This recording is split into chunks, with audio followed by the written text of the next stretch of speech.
konsisten, berani, setia dalam melayani. Filipi 2 ayat 20 dan 21. Karena tak ada seorang padaku yang sehati dan sepikir dengan aku, dan yang begitu bersungguh-sungguh memperhatikan kepentinganmu.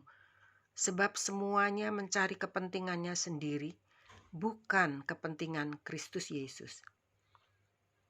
Jika pengalaman ini pun terjadi pada kita, bila ada yang meninggalkan kita, menjauhi bahkan sampai memusuhi kita dalam pelayanan karena berbeda kepentingan, maka sikap kita haruslah tetap baik.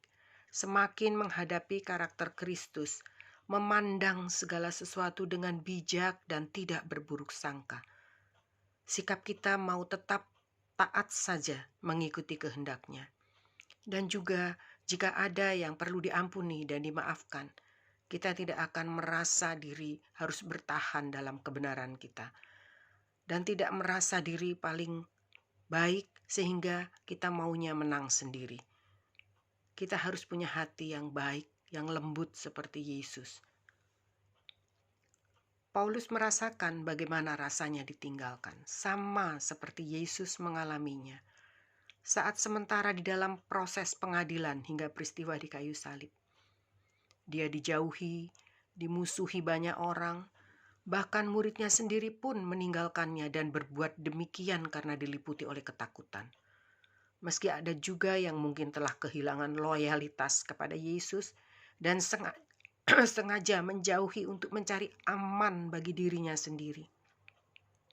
Bukankah banyak terjadi orang yang dulu begitu dieluk-elukan, disanjung, dijadikan panutan banyak orang karena gaya hidupnya yang beda, yang menarik.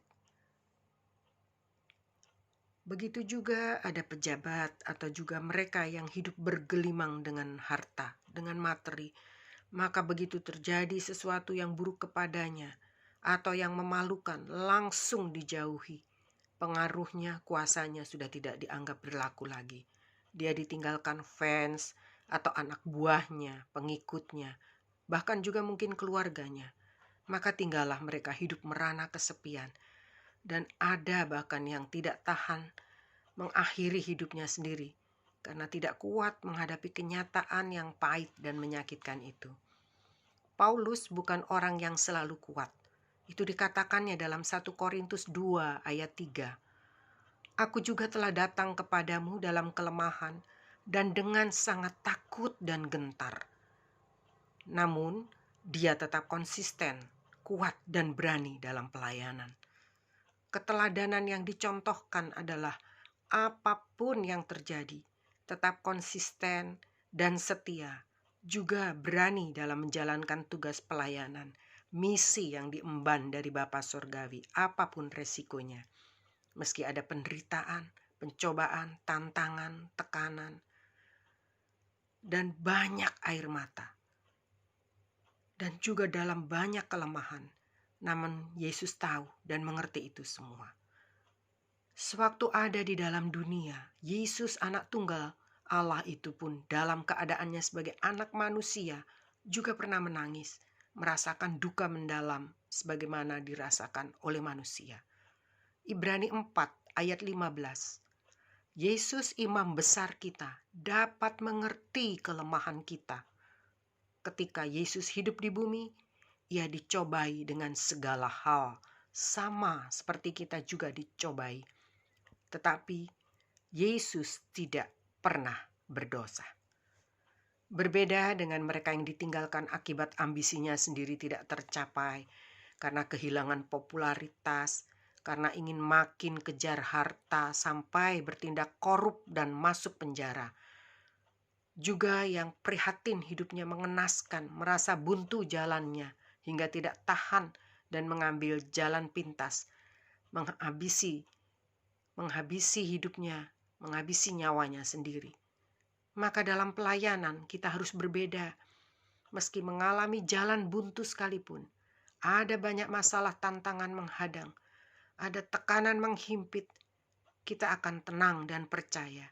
Kita mengerti kepada siapa kita dapat berserah, yaitu hanya kepada Yesus Kristus, kepala gereja. Sebab kita tahu siapa yang setia menyertai kita dan tidak pernah tinggalkan. Bahkan ia setia menolong saat kita membutuhkan. Roh Kudus ada bagi kita, asalkan hidup terjaga taat dan tunduk pada kehendak-Nya. Tetap jalankan tugas pelayanan dengan benar meski tidak banyak teman mendukung. Tidak ada orang di pihak kita. Sebab Yesus yang beserta dan Roh-Nya memimpin, asalkan kita ini tetap mau menjaga hidup dan pelayanan berkenan kepadanya. Teladani prinsip hidup Paulus dalam Filipi 2 ayat 13, 14 dan 16. Karena Allah lah yang mengerjakan di dalam kamu baik kemauan maupun pekerjaan menurut kerelaannya.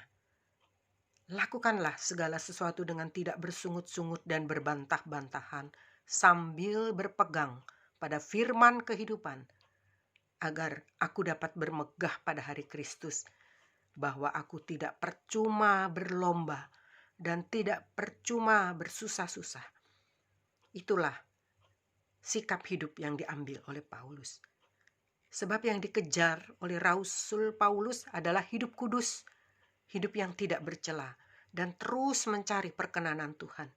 Dia ingin setiap anak Tuhan, orang percaya pun dapat berdiri sebagai bintang-bintang di dunia yang bercahaya dan menerangi di tengah gelapnya dunia ini. Filipi 2 ayat 15, supaya kamu tiada beraib dan tiada bernoda, sebagai anak-anak Allah yang tidak bercela di tengah-tengah angkatan yang bengkok hatinya dan yang sesat ini. Sehingga kamu bercahaya di antara mereka seperti bintang-bintang di dunia. Puji Tuhan. Ingat saja, Yesus tetap benar, tetap setia, dan tetap taat sampai mati meskipun dia ditinggalkan. Saat pengujian datang memproses dalam hidup, dalam pelayanan, apakah emas murni yang benar teruji? Kemurniannya yang didapati Tuhan, ataukah kayu dan jerami yang akan terbakar habis? 1 Korintus 3 ayat 12 dan 13. Entahkah orang membangun di atas dasar ini dengan emas, perak, batu permata, kayu, rumput kering, atau jerami? Sekali kelak, pekerjaan masing-masing orang akan nampak, karena hari Tuhan akan menyatakannya. Sebab ia akan nampak dengan api, dan bagaimana pekerjaan masing-masing orang akan diuji oleh api itu. Saya akan bacakan 1 Korintus 3 ayat 13 dalam versi bahasa Indonesia masa kini. Demikian. Pekerjaan setiap orang akan kelihatan nanti pada saat Kristus datang kembali. Sebab pada hari itu api akan membuat pekerjaan masing-masing orang kelihatan. Api akan menguji dan menentukan mutu dari pekerjaan itu. Kelak semua pekerjaan masing-masing orang akan dipertanggungjawabkan di hadapannya. Itu firman Tuhan katakan.